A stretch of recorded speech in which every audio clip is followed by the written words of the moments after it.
reigning champions, 0 of them in Phoenix. Asher Hong, Brody Malone, Donnell Whittenburg are all out. And in 3 days, 5 men get picked to go to Rotterdam with no second chances. Today, I have someone that knows exactly what that selection room feels like from the inside because he's been in it. In 2001, in Ghent, Belgium, an American man stood on top of the World Championship podium for the first time in 22 years. Parallel bars. Sean Townsend. That same week, the U.S. men won a team silver no one saw coming, and Sean was one of the 5 guys who did it. I'm Mubarak Simmons, and this is Back to Basics, and this one's personal because at Houston Gymnastics Academy, when Sean did all of it, same gym, same coach, Kevin Mazeika, I watched a guy I trained alongside win the world title and make an Olympic team.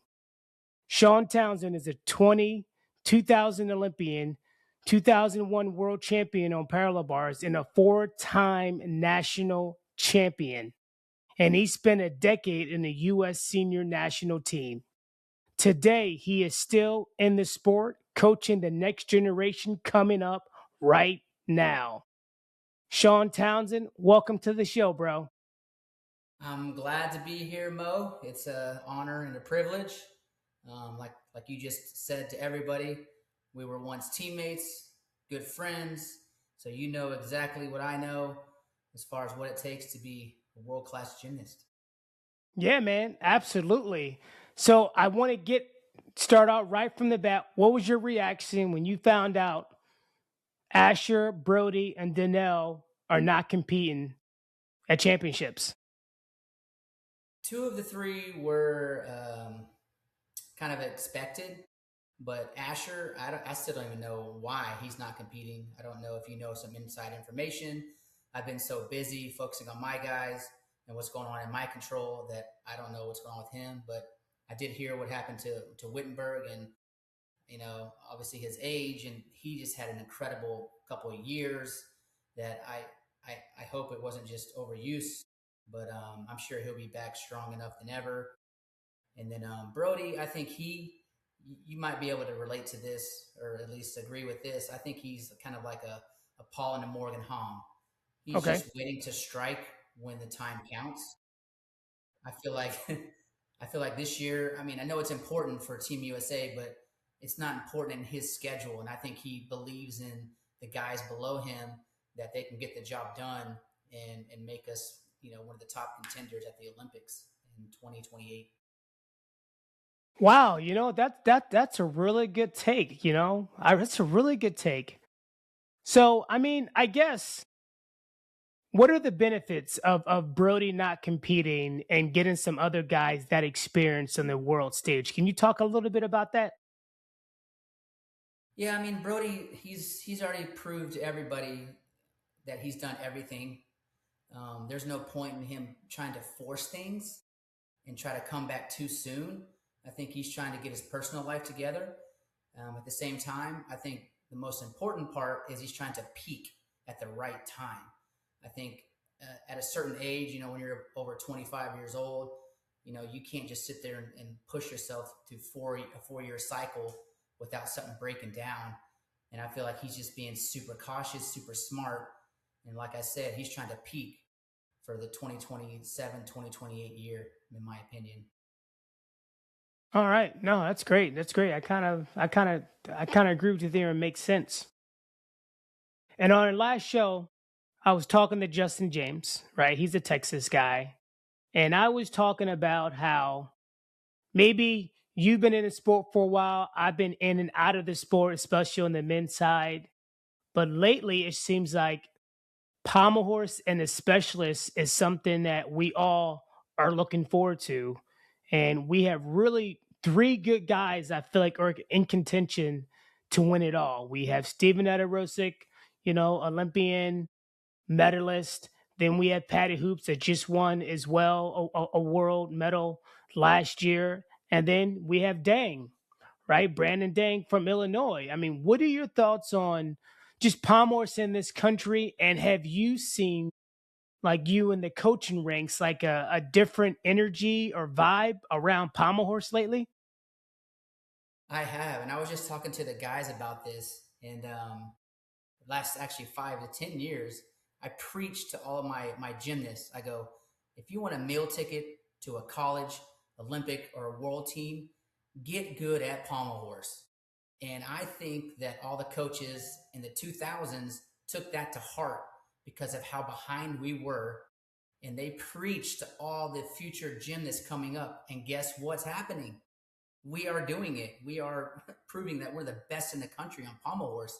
And it's so cool to see that all of our, I guess, preaching has come to life. And all of our coaching from the old guys has been like, let's do it. Let's prove to the world that we can be good at pommel horse. And guess what? We are. And so it's going to be a battle. Like I think, man, like a 15-3 or something is gonna win that both days. But it's cool to see. Like we need to do that with every event. I think now be like, hey, we're behind on P bars, even though we might not be. But these young guys take that to heart and they go after it. Yeah, man. Like I agree there. And what I was saying earlier too, and I want to get your thoughts on this, and because I feel like the last quad, like Steven was by far one of the best guys on pommel horse, at least within the guys that had an opportunity to were were in contention to make a World Olympic team. And he almost could fall maybe one of the 2 days and still take the title of championships on pommel horse. But this year, I don't think that can happen. So, can you just talk about, like, is this going to be more pressure for these three guys, knowing that there's other guys that are right there with them that can take the reins? Yeah, I think it's a little bit more pressure on those guys, but I think that all of them will step up to the plate. I mean, a lot of the fans out there that don't really understand the scoring systems got to realize that pommel horse is one of the easier events to have a high start value because you can load up D's and E's and F's pretty fast. And so when it comes to a team score, pommel horse kind of goes up there in one of the top events. And I feel like that's why one of these guys could sneak onto this world team. Wow. Wow, that'd be incredible, man. That'd be incredible. And so now I want to talk about Evo, right? Your former coach Kevin Mazeika. You've had a lot of success with him. He has 16 guys right now from Evo that are competing at championships, the most out of any other club or college program at US championships. I think men or women. I mean, what are your thoughts? I mean, is Kevin doing it again? He did it once with you and your generation. Now he's got another generation. I mean, what are your thoughts on just Evo and what he's building out there? Kevin's just ahead of his time with what needs to happen in the sport of gymnastics in the United States. I know it kind of sounds bad, but you got to take care of the athletes financially. I mean, people expect us just to be robots and soldiers and go out there and do gymnastics like the other countries and not get paid for it. But they got to realize we can go get a 9 to 5 job and make more doing gymnastics. And that's part of the reason why I kind of feel like I gave up 4 years because I was like, hey, I can go be a coach and make more money than being a gymnast. And I feel like Kevin has provided that opportunity through all of his resources, his skills. Um, Obviously, he's an excellent coach, and he's the master at getting um, assistant coaches, as you know that, because we had some of the best assistant coaches I think ever, as far as when it comes to Houston Gymnastics Academy. Yeah, wow, man. Yeah, exactly. All right, so let's talk about it, Sean. You're an amazing gymnast. Now you have some amazing guys. In fact, pre-show before we even got on, you showed me one of your gymnasts that did one of the most beautiful half-tuck Colemans. I mean, not connected, but just a beautiful half-tuck handstand, beautiful Coleman, swings like butter, man. And then you swung like butter as a gymnast on high bar. I used to love watching you on high bar. Talk about what's going on this week with you in Phoenix with some of the guys you have competing. Yeah, we got an excellent group of not only at my gym, but I feel like in the United States right now of 15, 16, and 17-year-olds that are super talented. I mean, I'm going to say this right now, Mo, but I feel like the 2032 Olympic team is going to be the best USA produced Olympic team in the history of the United States. And I'm going to say that Wow. 2032. 2032, watch out. These guys aren't playing around. And it's going to be a combination of old guys, new guys. And I know I have two guys in the mix, Andreas Aranda and Dominic Camarena, but there's a handful of guys that are just on fire right now, and they're pushing the seniors. I mean, you had a guy at DTB Cup when I went to Germany on the junior side, Bo McRae, who got the highest score on floor out of everybody, even the seniors in Germany at DTB. This is how good this young crop is. So it's going to be exciting to see who prevails as the junior national champion. Wow. Wow, man. That's pretty high praise coming from you because you know gymnastics in the country, you know gymnastics worldwide. How did it get to this point? Like what I mean, you're saying like what changed, right? Like what is it, the coaching? Is it the athletes themselves? Is it the new technique? Like what is it? Why, you know what I'm saying? Like why the jump? I think it's a combination of a lot of things, Mo. I think that social media, yes, can hurt you, but I feel like it's helping some of these guys because they can sit there and log on and see what's going on in Russia. They can see what's going on in China. You know, we didn't have access to that. I wish I could see what was going on with our competition. And I feel like these guys thrive on it. They use it as motivation. And then the fact that these guys are such a close community when they go to the junior national team camps. The coaching staff is amazing. It's got some old heads, some new heads, and the key factor is Raj is doing a tremendous job with the junior program right now. So Raj Bhavsar, Really? huge part of that, just his influence, his experience, and the way he talks to the boys. They respect him so much at these camps.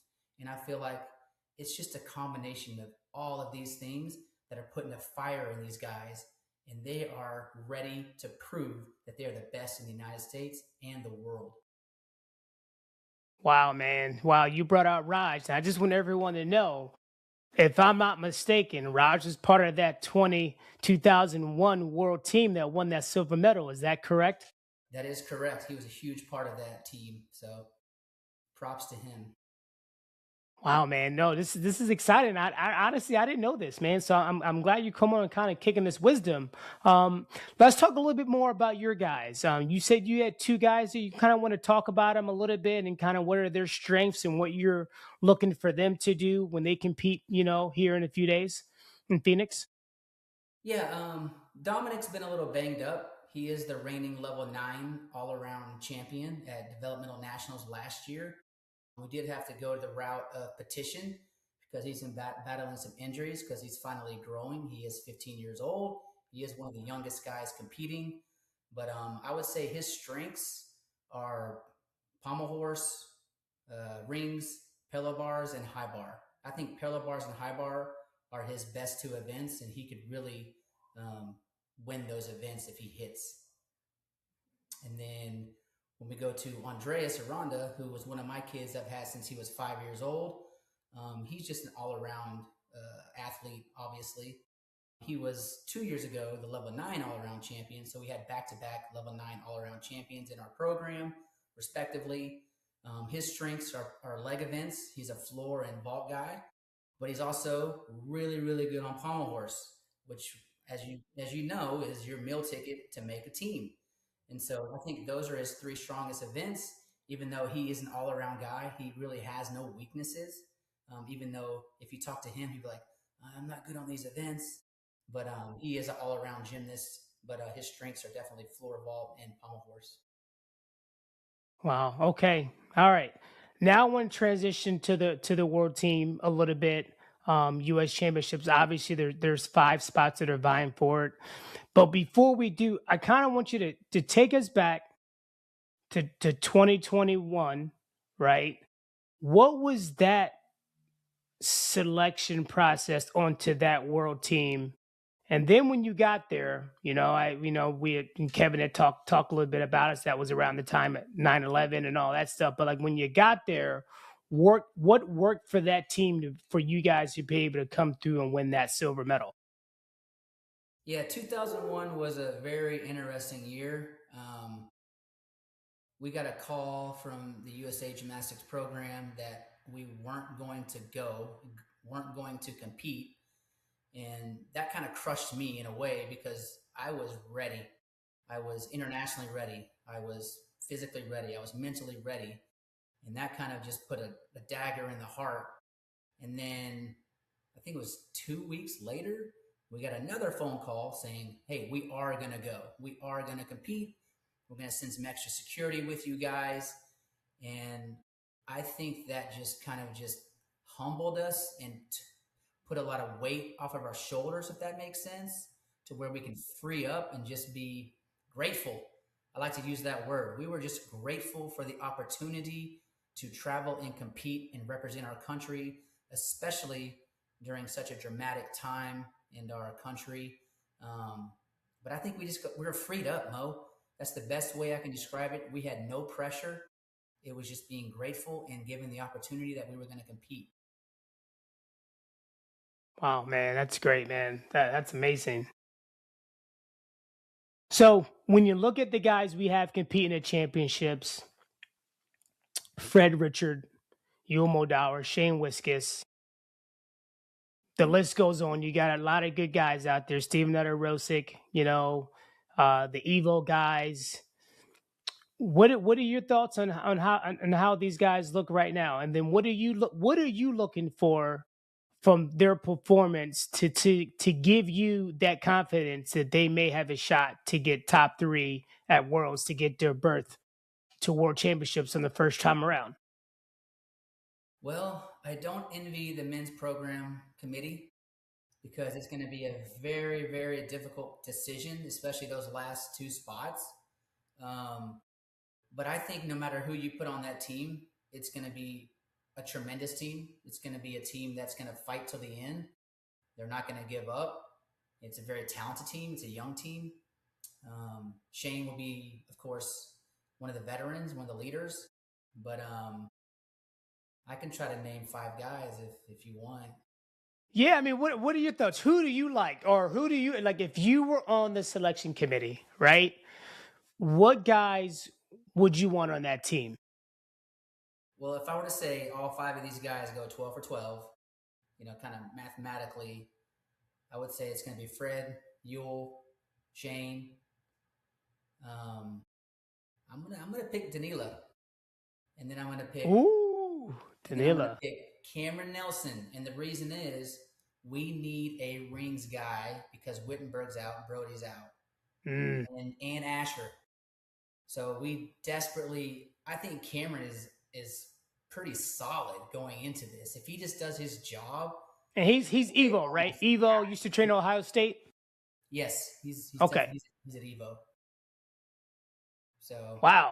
that's kind of my 5 prediction. I don't want to So take no every. Pommel specialists on this team because we need rings. Is that what you're saying? Well, these guys are pretty good on Pommels. Well, who's your 3 up 3 count on Pommels? Is that Fred, you, and Danella, or Fred, you, Shane? Danila, obviously. I think Fred, and I think that last spot, either Shane or, like you said, Or you? Yule. Wow, that's a pretty good team. You got some experience. You got some experience and you got some flavor. You know what I'm saying? Like, Hope I don't make wow, anybody man. mad, but I know there's going to be a couple guys in there that I left out. But if I were to pick my 5, those are my 5 guys right now. Wow. No, that's a pretty good squad right there. I like that squad. Have you been following the rest of the world? What teams is it still China and Japan? Are they really still far above everyone else? I got an opportunity at Pan Am Championships to look at Colombia. Colombia looks like they got some guys that are upcoming. There's Great Britain. How are they looking? Um, what teams you think are vying for that third spot if you believe that Japan and China are 1 and 2? I mean, you have to consider Russia. I mean, Oof. they've been kind of sneaky under the scenes, and I've seen a couple of guys that they're doing their thing So this is internationally. their first Worlds back from being out of it for like 3 or 4 years, huh? Yes, it is, and I think that they're not only hungry, but they have some young talent also that's ready to prove that they're the best in the world. And then, like you said, you got Great Britain, you got Colombia, obviously USA. Um, yeah, there's a couple of countries that could sneak up in there too. You know, Italy's been doing their thing too. There's a lot of good countries that could fight for that third place spot. But I ain't saying China and Japan are going to win. But if you were to say that they're the dominant two right now, they are. They have more depth. They have more guys. But you never know, Mo. You never know. 3 up, 3 count. Anything can happen. Yeah. Yeah. I agree with you there. So they're picking the team right after day 2.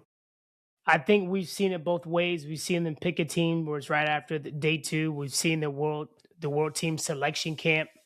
Have you been in both scenarios in your career?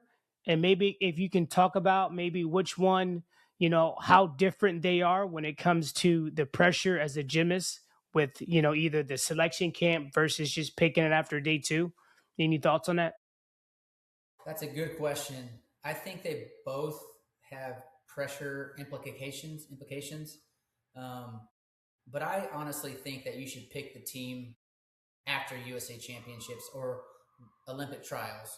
I know there's not going to be a world trials, but I think that you should pick the team in a big stadium. I know that sounds kind of stupid, but these guys are going to be in front of a crowd, right? You don't want to have them pick the team in, say, the training center gym where you do a 1-on-6 and there's a few judges there judging them. I feel like they need to be in this pressure situation of a crowd, a big arena on a podium. So I kind of like that they're doing that in a way. Hmm. No, I agree. In fact, I was talking a little bit about that too, because if I'm on the committee, right, and maybe this is why they chose this, you want to see them how they perform with everyone watching. I think that's what you mean about the big stadium, right? You want to see them, everyone watching, the lights are the brightest. Because you're right. I mean, I feel like some athletes may do better at the selection camp where it's not that many people watching, but then you go out towards the 3 up 3 count, it's not going to feel like that. I mean, you know that more than I do, but you know what I'm saying? Like, it's a completely different feel. And that was Sean Townsend, everyone. World champion, Olympian. He gave us some really good insight. He's got a lot of guys coming up where he's coaching. He's going to be in Phoenix this week.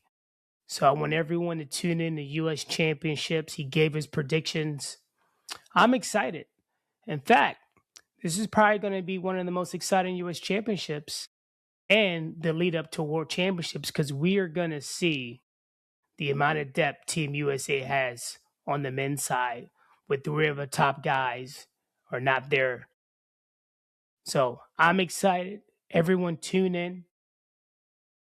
And I'm Mubarak Simmons. This is Back to Basics on GymnasticsVille. We'll see you next time.